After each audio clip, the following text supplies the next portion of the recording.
នេះបតព្រំគិតរៀបគុំណិតជូនប្រងស្រីទុកក្រនដាំងស្មារតីគួមេត្រីសាងគ្រួសារមានងារប្តីប្រពន្ធរឹងស្រាលធ្ងន់ចាញ់មេត្តាកុំមានចិនរឿងស្យាកើតហឹងសាប្រហាគ្នាប្តីត្រូវមានចិត្តស្មោះទ្រពរបស់ភោជនីទុកដាក់នឹងភរិយាកុំពាលាស្រីស្រាលបែងប្រពន្ធត្រូវចាញ់ដឹងទួងខំប្រឹង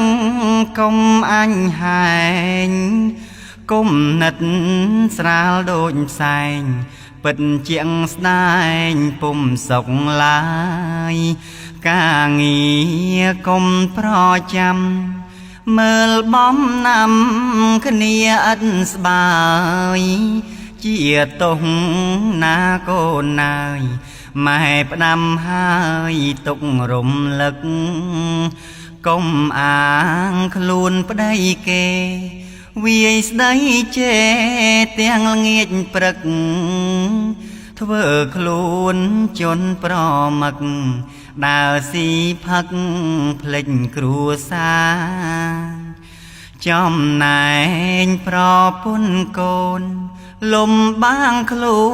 នរងទុក្ខារាប់មករងគ្រប់កេញកាជងវាសនារងសៅមករឿងប្តីចាប់ត្រឹមនេះមកត្រេះរៀងប្រពន្ធម្ដងតាមដឹងកត់ត្រាផងខ្ញុំសាកលបងត្រឡប់ប្រែប្រពន្ធចិត្តកំណាញ់ខ្លាំងកោងកាញដាក់ពុកម៉ែភ្លេចគុណធ្លាប់មើលថែឃើញចាំងបែពលសំញែងរីឯ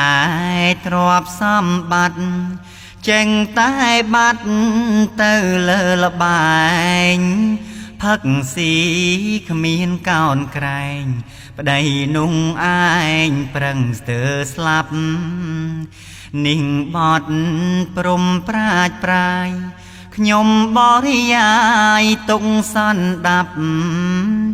ជាកាបពោលប្រាយប្រាប់ប្រាជ្ញាអាប់ចាប់ត្រឹមនេះ